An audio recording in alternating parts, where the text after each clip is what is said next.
e serão dois numa só carne? Assim não são mais dois, mas uma só carne. Portanto, o que Deus ajuntou, não o separe o homem. Então guarda isso, Mateus 19, do 4 ao 6. Querido e eterno Deus, no nome de Jesus Cristo de Nazaré, nós estamos aqui, ó Pai, na tua casa, no teu altar, falando, ó Pai, durante todo este mês de maio, sobre a importância da família.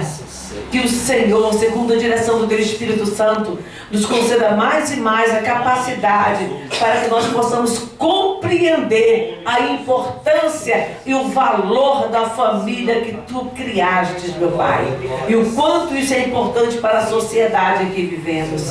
Em nome de Jesus. Amém? Amém. Então os irmãos podem sentar. Então fizeram uma pergunta a Jesus acerca do divórcio. E Jesus Cristo, respondendo para eles, disse: vocês não leram? Vocês não leram o que estava escrito desde o princípio? Por quê? Porque o judeu, ele tem esse aprendizado lá de trás, desde a época de Moisés, de repassar tudo. Eles ouviam e repassavam para os seus. Então a história judaica, ela foi mantida durante todos esses anos, espalhada pelo mundo inteiro. Por quê? Porque eles ensinavam ali rigorosamente conforme Deus ordenou, para que todos soubessem a importância da lei de Deus, dos mandamentos de Deus, e para que por eles vivessem. A gente precisa aprender a viver de acordo com o mandamento do Senhor. A gente precisa aprender a viver de acordo com a vontade de Deus. Então aqui o Senhor Jesus está falando: vocês não leram que no princípio, no começo de todas as coisas, o Criador os fez macho e fêmea? E disse: portanto deixará o homem pai e mãe, se unirá à sua mulher, e serão dois uma só carne? Assim não são mais dois, mas uma só carne. Portanto, o que Deus ajuntou, não separe o homem. Então, o princípio, a célula máter, a célula principal da sociedade é o casamento. Você casou, uniu o homem e a mulher, aí criam filhos. É a primeira célula. E por que é tão importante a gente compreender esse princípio?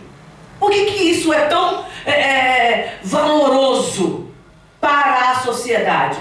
Porque se essa célula for criada e persistir, tá, e perdurar de acordo com os princípios bíblicos, esse ser novo, criado a partir desse relacionamento, ele vai ser, dentro da sociedade, uma pessoa de respeito.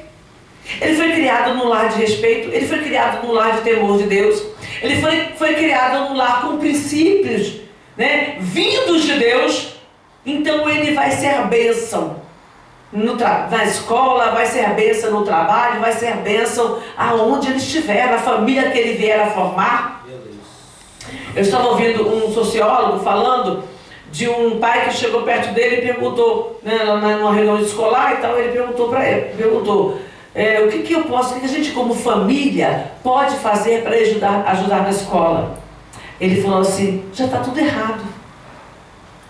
Você não tem que pensar o que a família pode ajudar na escola. A escola é que foi criada para ajudar a família no tocante a conhecimentos seculares. Então a família, ela tem que ter os seus princípios, os seus valores, formar bem a sua família, formar bem os seus filhos, ensiná-los corretamente os pilares da educação, da civilidade, da moralidade. E aí quando ele chegar na escola, automaticamente ele estará preparado para ser um bom aluno. E aí ele vai aprender o quê? Cultura secular. Porque os princípios, os valores, não é o professor que tem que ensinar. Pensa, um professor com 40 alunos dentro de sala tem que ainda ensinar o aluno a ter educação. Tem professor aqui que sabe disso. Como é que você vai ensinar o aluno a respeitar o coleguinha, a respeitar o outro, se dentro de casa ele não vê respeito? Se dentro de casa ele não tem horários, ele não tem regras, ele não tem orientação nenhuma. Então Desculpa, o pai, ele não tem que ajudar a escola, ele tem que ajudar o seu filho. Porque se cada pai ajudar o seu filho, se cada pai ensinar corretamente o seu filho, vai chegar na escola e ele não dá trabalho. Eu não me lembro de nenhuma vez que eu vim tomar bronca de professor por causa da conduta das minhas filhas. Então, nós é que temos que ensinar corretamente em casa. Tudo começa dentro da célula base da sociedade. Então, por que a família é importante para a sociedade? Porque ela educa, ela gera valores. E quando a família está destruída, é o que nós temos visto, que o diabo tem procurado fazer agora, nesse tempo, é destruir a família.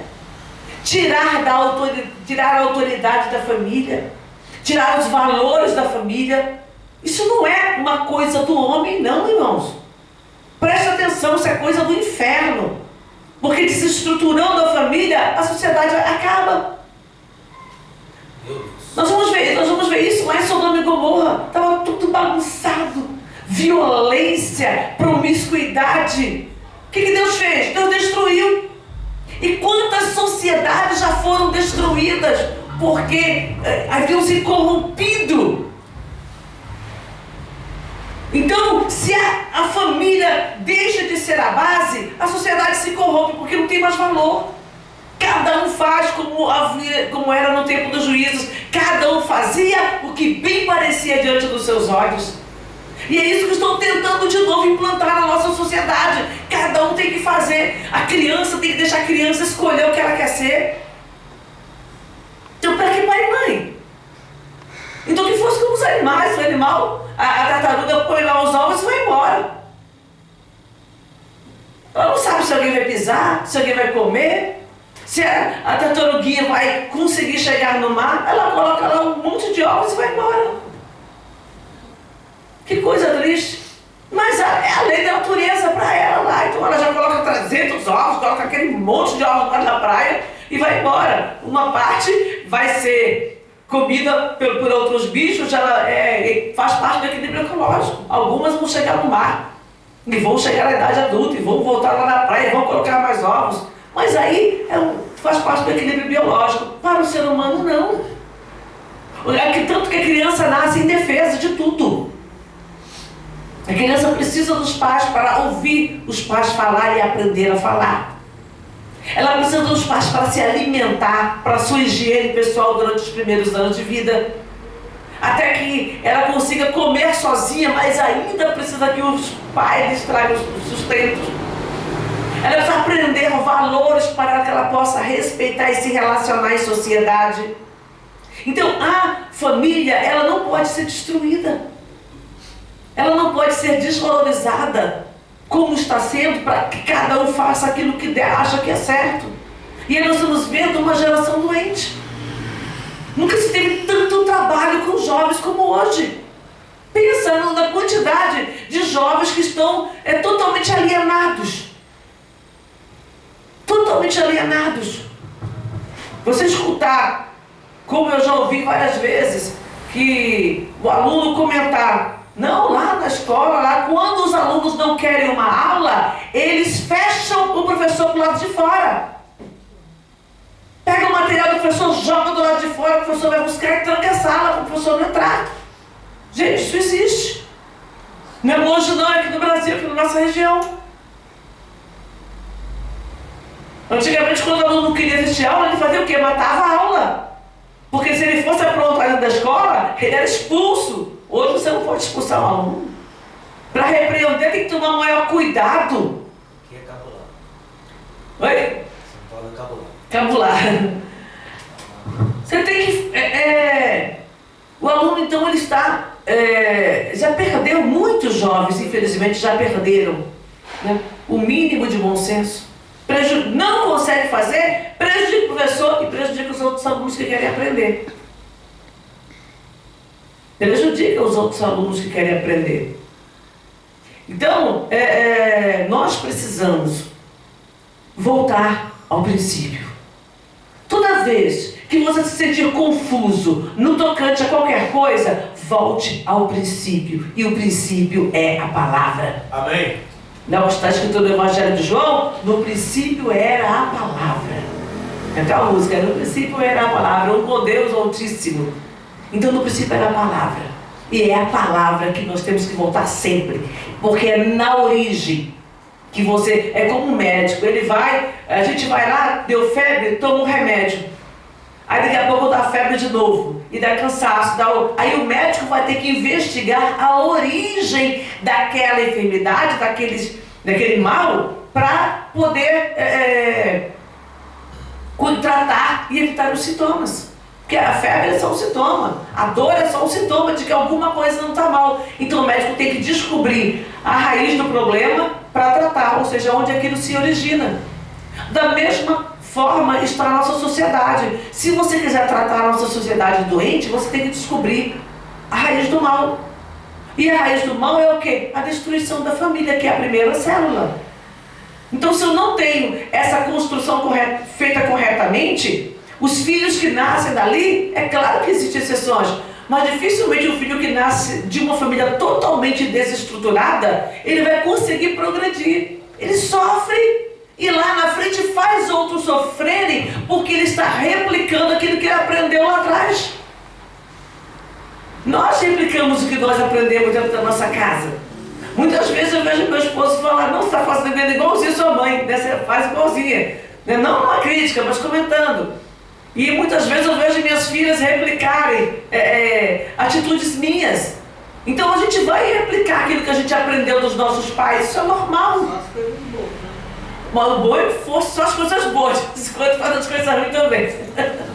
Mas o bom é esse. Então se você ensinou mais coisas boas, todos nós temos nossas falhas, mas se nós ensinamos mais coisas boas, ensinamos com a boca e com a nossa conduta, então nós vamos ter vamos formar seres sociáveis, seres que estejam aptos para viver dentro de uma sociedade e construir alguma coisa. Abra a Bíblia. Antes, eu quero olhar para o Salmo 27 e 28, mas antes eu quero ainda falar mais uma coisa dentro desse texto. Então, homem e mulher constrói a primeira célula que ajuda a gerar uma sociedade decente. E dentro dessa palavra aqui também Jesus ele disse, portanto deixará o homem seu pai e sua mãe, se unirá à sua mulher e serão dois uma carne. Então ele está dizendo o quê? Que a família é o quê? Homem e mulher. Não fala homens e mulheres. Uma família é formada por um casal. Jesus disse que o princípio foi esse. Esse foi o princípio que Deus estabeleceu. Ah, mas e por que na época lá dos patriarcas, eles tiveram muitas mulheres, né? Teve toda aquela confusão. Você vê que o Jacó ele queria casar só com Raquel. Empurraram Lia, depois empurraram as servas. Mas o plano dele era ter uma mulher. Mas as coisas aconteceram, Deus não fica, e é uma coisa que você precisa entender, Deus não vai ficar toda hora mostrando para você tudo o que você tem que fazer, não. Nós não somos marionetes nas mãos de Deus. Ele ensina a palavra e deixa ver o que você vai fazer com aquilo que você aprendeu. Não é o que a gente sonha tanto, todo mundo não quer a liberdade? Deus te dá a liberdade para você errar. Ele fala, ele orienta. Eu falei aqui, acho que semana passada, ou não lembro se foi numa das palavras que eu falei durante essa semana. Lá em Deuteronômio, eu coloco diante de ti a bênção e a maldição. Eu proponho que você viva a bênção. Escolha a bênção para que você viva. Está tudo nas tuas mãos. Você pode pecar e você pode não pecar. Não foi o que aconteceu no Éden? Tem aqui a árvore da vida. Tem um monte de árvores para você se alimentar e tem uma só que você não pode comer. E Eva escolheu dar ouvidos à serpente e Adão escolheu dar ouvidos a Eva, porque não é porque Eva pecou que Adão tinha que pecar. Ele escolheu ouvir a mulher, como Eva escolheu ouvir a serpente. Os dois erraram, saíram do paraíso. Então a bênção e a maldição está diante de nós. Deus sempre deu isso para o homem desde o jardim do Éden. Deus quer que você aprenda a fazer escolhas. E escolha estar ao lado dele para que um dia ele escolha te levar para perto dele. Aleluia. Amém? Você recebeu um chamado. Eis que estou à porta e bato. Se alguém ouvir a minha voz e abrir a porta, eu entrarei e com ele cearei e ele comigo. Apocalipse 3:20. Então Deus está do lado. Deus fala isso para a igreja de Laodiceia. Então Deus está lá batendo. Se você ouvir e permitir, Deus faz a obra na tua vida. Se não, aí é você e Deus. Agora, então a gente fala, mas por que então? Né? Os homens tiveram muitas mulheres, os reis tiveram muitas mulheres. Deus até fala para Davi, se você quisesse outras mulheres eu te daria. Tá bom, tá aí. Você quer? Tá aí. Deus não está dando o aval dele para isso. É isso que você quer? Tá aí. Às vezes você fala com uma moça, não casa com esse moço. Ou com um rapaz, não casa com essa moça, você vai ter problema. Você já falou isso com alguém? Eu já. Já falei com a pessoa.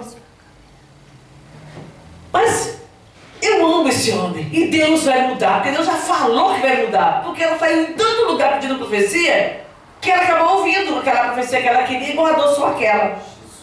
E aí foi, casou. E pastor, eu vou me divorciar. Eu falei, você não queria tanto. Mas eu falei para você. Você não quis ouvir, agora você aguenta. Quem mandou? Você não achou que era o tal? Agora você fez um voto, agora você se vira para cumprir o teu voto. É claro que eu não vou falar isso para quem está sofrendo, apanhando com esse tipo de coisa. Mas você faça a sua parte agora. Brigou tanto para conseguir, e a criança mimada briga tanto para conseguir o brinquedo e depois jogar fora.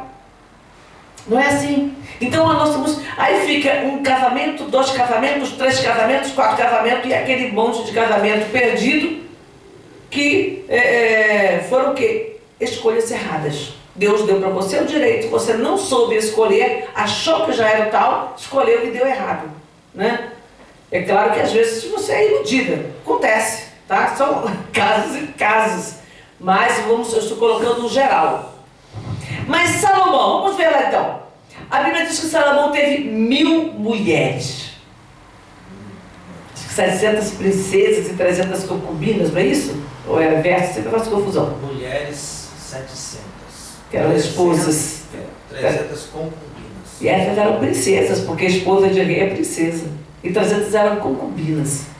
Porque ele fez muitos negócios com os reinos ao redor. Casava-se com as princesas para conseguir uma paz entre o outro reino.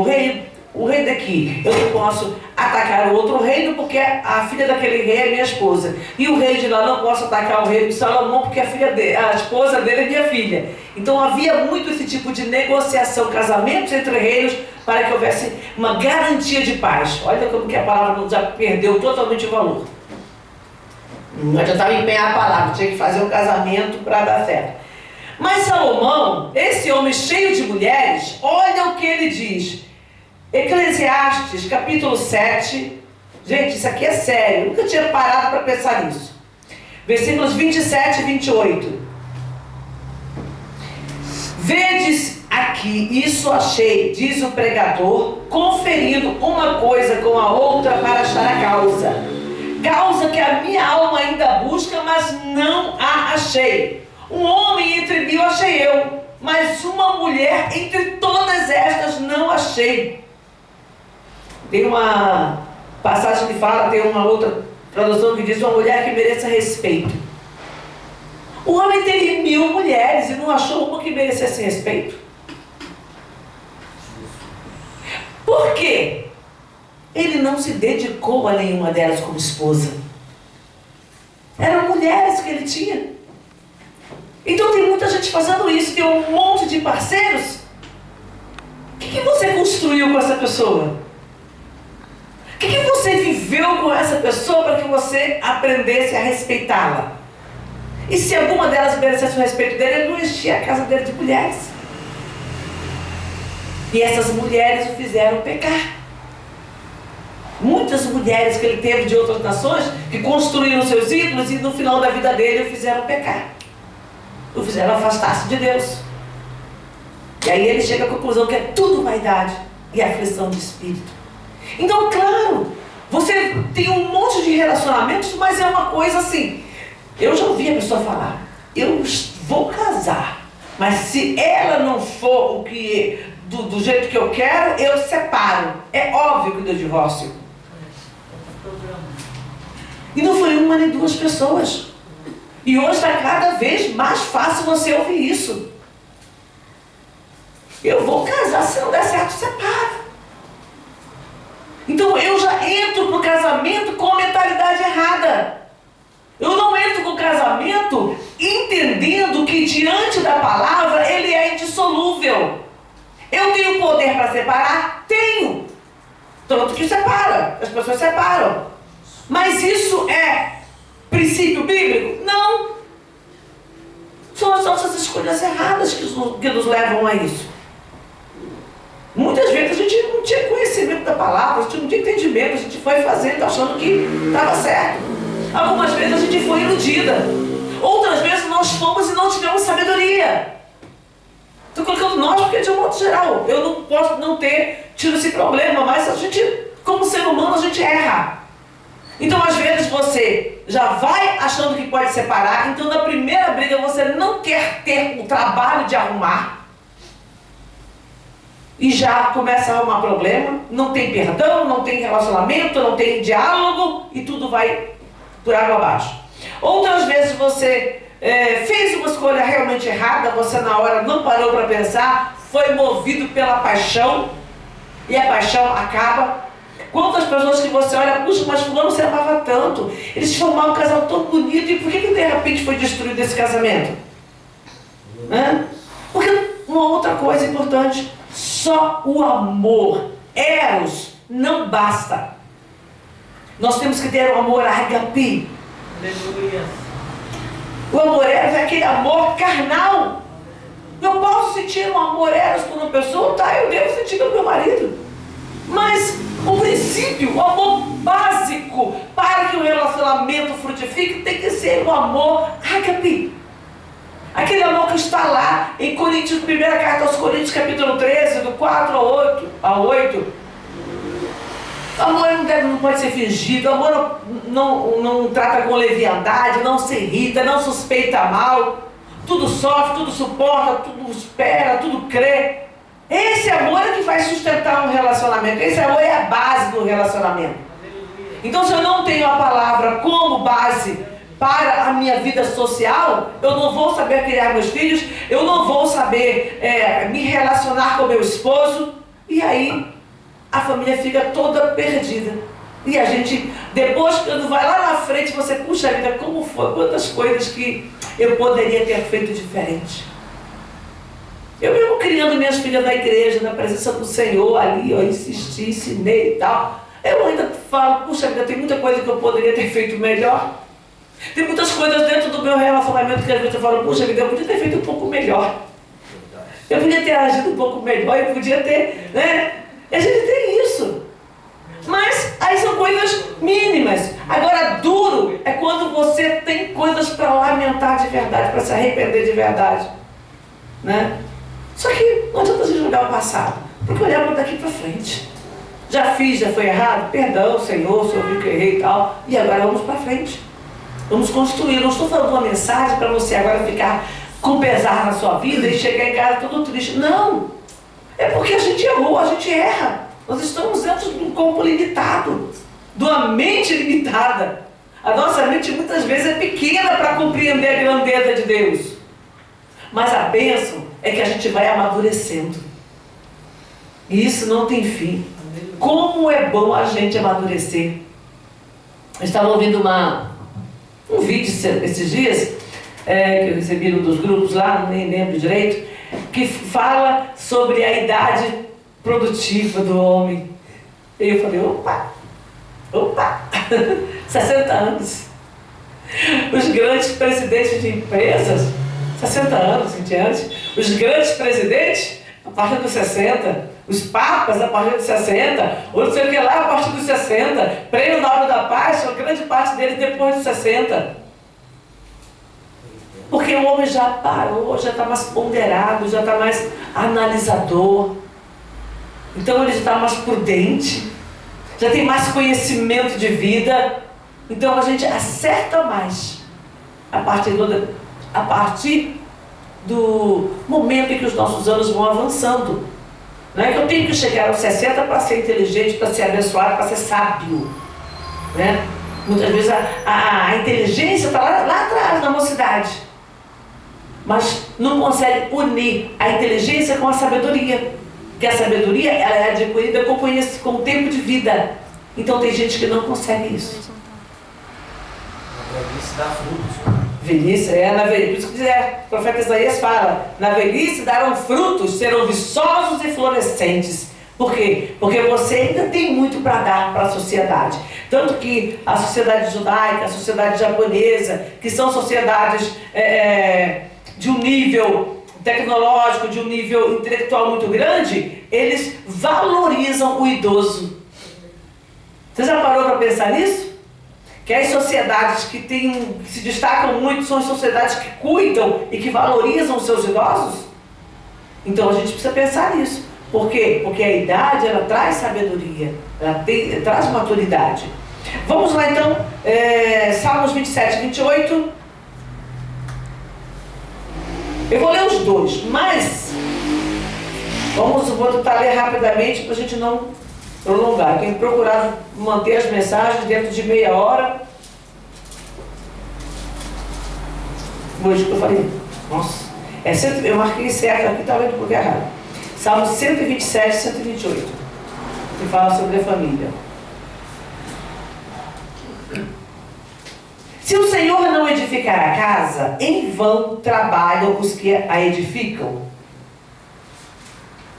Se o Senhor não guardar a cidade, em vão vigia a sentinela. Se o Senhor não edificar a casa, em vão trabalham aqueles que edificam. Não está falando de parede, tá? Não está falando de alvenaria, de estrutura. É casa, é lar. Quem precisa edificar a nossa casa é Deus, o Senhor. Se Ele não edificar, a casa cai. Às vezes você vê um casamento magnífico, lindo, que não dura o suficiente para pagar as contas do casamento. Quantos casamentos aí enormes.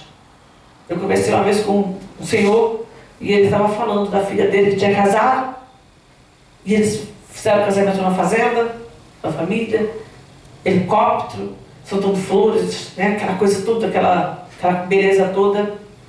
Não tinham nem, olha, a família era rica, mas tinham gastos, fizeram gastos para fazer o casamento, e o casamento não durou o tempo de terminar de pagar as contas. Uma outra, nós fizemos também o casamento de um casal, e também não durou o tempo de pagar as contas. Esses dois casamentos não fizeram um ano, não concluíram um ano. A família estava pagando as contas ainda quando separaram.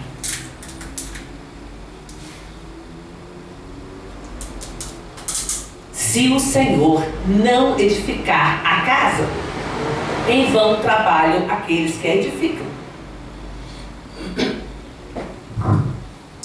É para você pensar, para você refletir sobre isso. Inútil vos será levantar de madrugada, repousar tarde, comer o pão de dores, pois assim dá eles ao seu amado o sono. Quantas pessoas acham que precisa construir? Hoje nós temos esse trauma distorcido da infância. Eu tive uma infância difícil e eu não quero que os meus filhos passem por isso. Então eu vou trabalhar muito para dar para o meu filho melhor. E aí o pai e a mãe saem para trabalhar. E põe o filho na creche, põe o filho na escola, põe o filho com o babá, e põe o filho não sei com quem. Você não vai ter tempo de educar teu filho. Você não vai ter tempo de ensinar ao teu filho os valores, os princípios da palavra. E aí? Que filho você está formando? Um filho que não precisa aprender a trabalhar? Um filho que não vai dar valor, que tem porque ele tem de tudo. É claro que a gente tem que lutar, tem que, né, para você ter uma certa tranquilidade. Mas o dinheiro não é tudo. Você não teve tudo, mas se tornou uma pessoa idônea e aprendeu a trabalhar, aprendeu o valor das coisas. O teu filho tem de tudo, mas não aprendeu a trabalhar, não aprendeu o valor das coisas. Então, ainda que os dois saiam para trabalhar, porque muitas vezes precisa, a vida está corrida, emergente, mas separe tempo para o teu filho. Separe tempo para a família, para estar juntos, todo mundo ali na mesa. Hoje está todo mundo na mesa com celular. Está todo mundo na mesa com o televisor ligado, ou com o celular na mesa, cada um com uma... E a gente não tem tempo de conversar, não tem tempo de brincar, não tem tempo de sentar, de rir, de contar as coisas que aconteceram. As coisas acontecem e ninguém sabe. Está todo mundo dentro da mesma casa, mas um não sabe a vida do outro, não sabe onde o outro anda. O filho sai para trabalhar, chega no outro dia, onde é que você estava? Ah, saí. Você não sabe onde o teu filho está. Se aconteceu alguma coisa, você não sabe nem aonde procurar.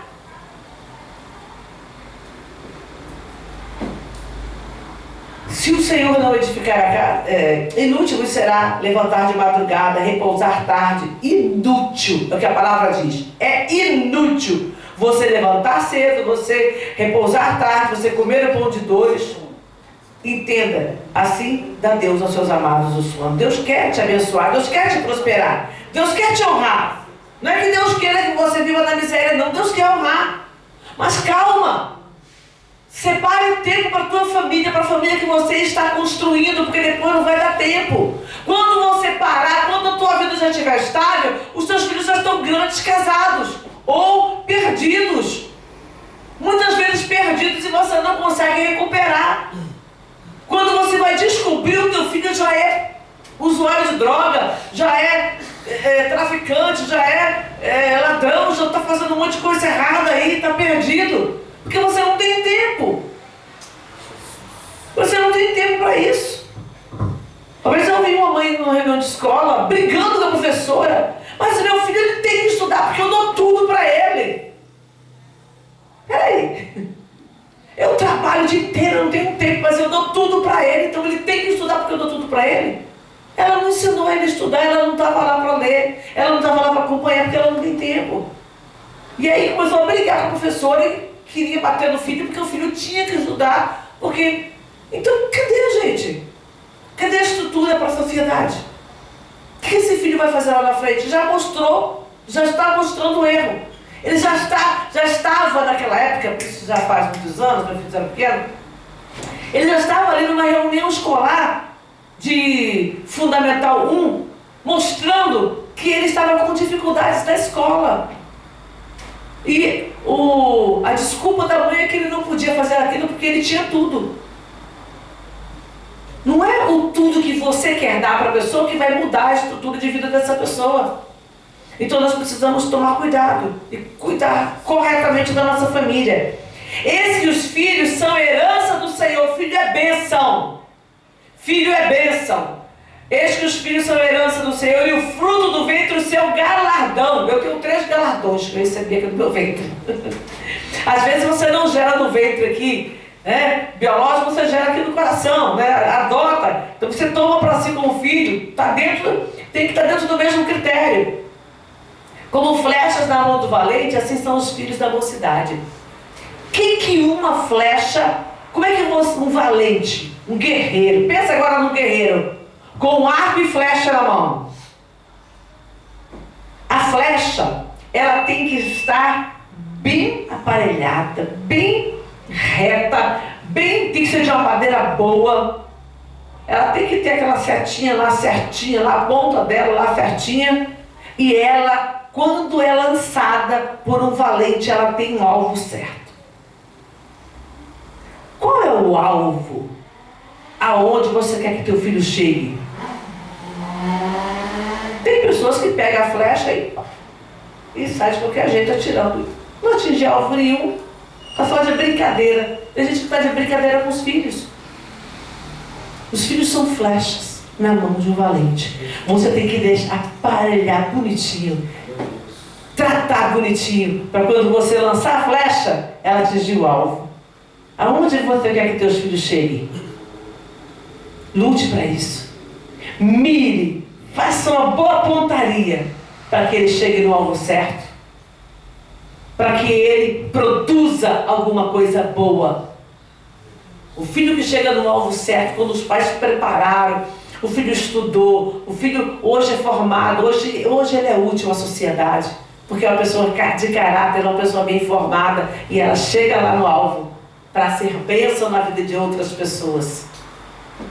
A gente muitas vezes, eu estava esses dias falando, você cria filhos, as pessoas hoje têm medo de ter filhos. Ah, mas filho para largar esse mundo, aí um maligno lá, que não está nem preocupado, eles estão produzindo filhos e lançando na sociedade filhos malignos, e os bons não querem ter filhos, então a sociedade vai ficar o quê? Cada vez pior. Você sabia que uma das religiões que mais cresce hoje é o Islã?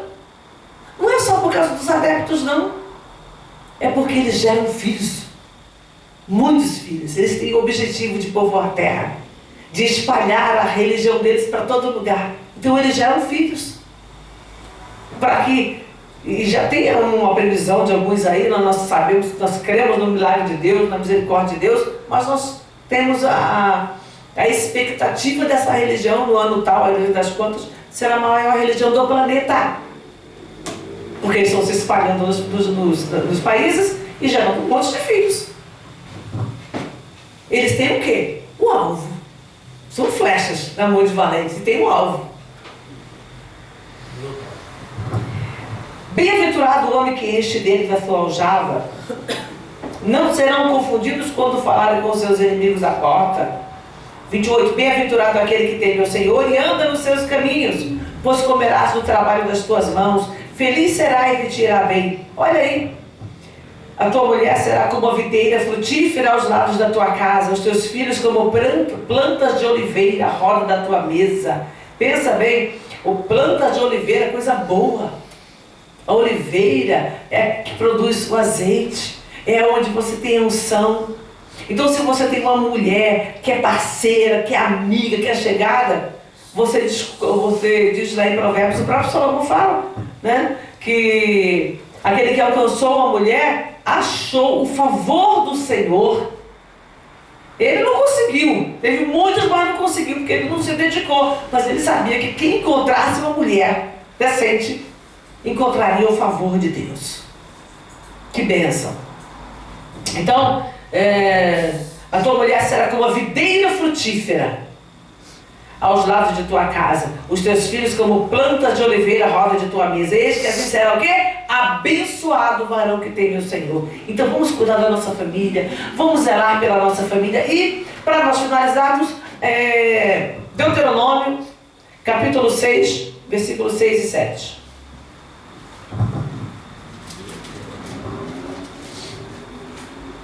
Deuteronômio, quinto livro da Bíblia, lá no comecinho. E estas palavras que hoje te ordeno estarão no teu coração, e as intimarás, em algumas traduções, inculcarás a teus filhos, e delas falarás assentado em tua casa, e andando pelo caminho, e deitando-te e levantando-te. Então, você vai...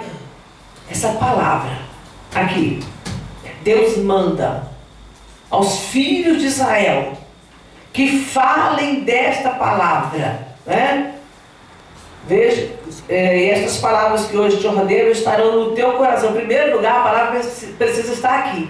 Se ela não estiver no teu coração, ela não chega a lugar nenhum. Você não vai ter autoridade espiritual para ministrar.